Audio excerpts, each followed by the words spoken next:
Hi everybody, this is Lisa Vogt. I've got a new exciting video to share with you. It's called Butterflies. I'm going to show you how you can make awesome little accents and embellishments that you can apply to your fused glass pieces. These butterflies are fast, easy, and fun to make. You can get the free pattern on my website at www.lisajvogt.com. So I'm going to show you how to put these together here in this video. So I'm going to use a variety of different clear dichroic glass for the butterfly wings. So you get the pattern off my website, you cut up the paper, and then you glue it on the glass and then cut around it with your glass cutter, getting as close to that paper pattern as possible. I'm working with 2 mil glass here. It's a little bit thinner than I usually work with. And the reason for that is that when I use this thickness, number one, it's fast and easy to cut. Number two, the details are lightweight, so they don't add a lot of bulk to the artwork, and they visually look nice and dainty. So I'm using dichroic on clear to make the butterfly wings. This particular glass has ribs in it, it's like a reeded or a cord type of texture, which really attracts the light, and the light bounces off it when these butterflies are in their three-dimensional state. So it's really beautiful. When cutting textured glass like this, I glue the paper pattern on the smoother side. So the dichroic portion or dichroic coating on this instance is facing down. So I glue the paper pattern to the glass, cut around it with my cutter, get as close as I can. Then here you see me using my grosing pliers to nip that piece to get as close to the shape that we're looking for. I try to avoid grinding dichroic glass because it chips the edge and it chips the coating off, and then it's not quite as attractive. There are several advantages to using a paper pattern. You can partner the pieces so that they're really close together to minimize your waste. And you also get more accurate shapes because you have that paper pattern as a guide to cut right up to. And then when you're nipping the glass, you know how much material you need to remove. It also helps you, show the progress that you're making because you can see the pieces, right there on the table as you're cutting them. So you really feel like you're making headway on the project. I'm nipping the glass into this little bucket so that I can, ensure that I don't lose any of these little pieces of dichroic because, of course, every little piece is usable. And when it's dichroic glass, of course, we want to use every little piece. So by nipping them into a bucket, it means I have to sweep the table less and, I keep track of these pieces. And then I can just put them in another bucket later with all of my other scraps. So it helps, it's a maintenance thing or a housekeeping thing by putting them in this bucket. It's really a great way to go. Now I'm removing the paper pattern. I used a glue stick to adhere it to the glass. Nice thing about the glue stick, if you just use a tiny bit, you can peel the paper off, retain the shape and the quality of it, and reuse it over and over. So now I'm putting the little butterflies together, placing them, in the right orientation here on the table. And isn't this just come out so, so adorable? Just love this glass. And look how the light is bouncing off that texture. Now I'm going to use another portion of the pattern to cut the butterfly's body. And here I'm using dichroic on black because it has a nice high contrast to the body.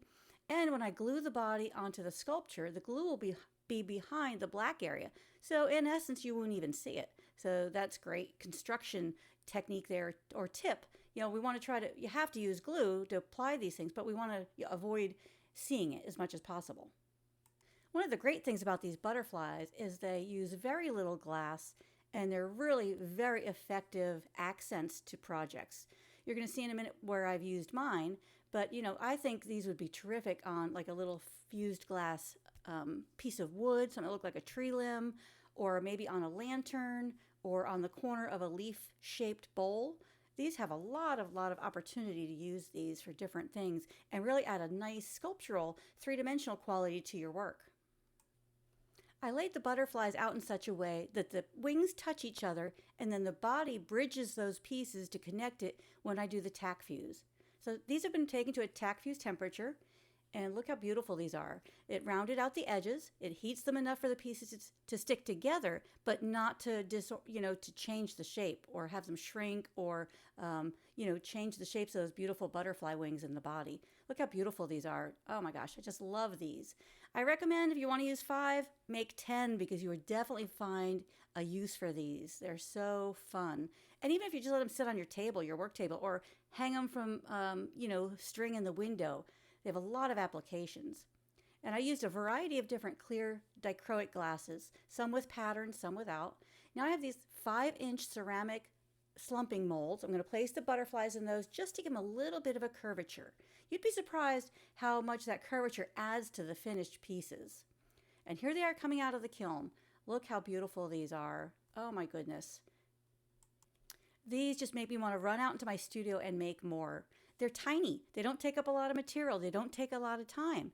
You can make 1 or 2. You can make 10. These have so many applications that you could use these for. I mean, even if you just, like I said, hang them in the window, that would be beautiful. Or even just set it on the desk in your office or, on a counter somewhere. And look at this one. This one has like a rippled texture. And here is a close-up of the pieces after they're done and glued on the artwork. In this image, you get a better sense of the different patterns that I used. I used these butterflies to create a self-portrait. I made a lively piece of glass using a free flow method that I developed. And I loved the colors, the movement, all the activity in it. And when I saw the glass, the finished piece, I thought to myself, oh my gosh, that is like the activity, the ongoing activity in my mind. And so I drew a pattern of the profile of my face. And I cut the glass out using different saws and grinders to get the shape. And then when I was done, I thought, oh my gosh, this is so beautiful. But I need something that represents my ideas leaving my mind to become creative pieces of art. So that's what the butterflies represent to me, are my ideas being liberated and set free to become beautiful pieces of art. Here's the firing guide that I used to tack the glass together. And then here's the firing guide I used to slump the pieces into the little ceramic molds. You can get this pattern free on my website, lisajvogt.com. And here's the image showing you the pattern that I used to create that self-portrait. You can learn how to make your own self-portrait in my video, Sculptural Fused Glass. I have a new premium video subscription on my website. I want to invite you to go there, check it out, and subscribe. You might be wondering, what makes my video subscription different?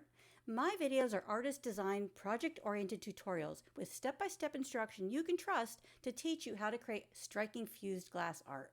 You get experience-guided video instruction plus a free ebook with project pattern, material list, color pictures, firing guides, and my pro tips, plus all access pass to my previously released videos. When you subscribe to my premium annual membership, you get your name on the Wall of Flame. It's this beautiful artwork in my studio where when I go out there, I see these names and I'm inspired and thankful for your support. You also get your name on this awesome tile here on my videos. You get your name up here for being an awesome subscriber member, and I really appreciate you. I also want to thank my Basic Plus members for their subscription. You guys are awesome. When I see these names, I feel so inspired to continue and create more beautiful pieces of work and more videos for all of us to enjoy. I also have a collection of multi-project videos that you're going to love and ebooks with lots of patterns and instruction and great projects that you're going to really, really enjoy. Here's a sampling of those videos that you'll find on my website. I also have some really fun mugs, t-shirts, and eco-friendly totes that show our spirit and our enthusiasm for glass fusing. Join the fun and use the hashtag #ILoveMakingFusedGlass. I want to thank these manufacturers for their support in helping me bring these videos to you. Thanks for joining me. I hope you enjoyed this video. Hope you enjoy some of my others. And until next time, happy fusing!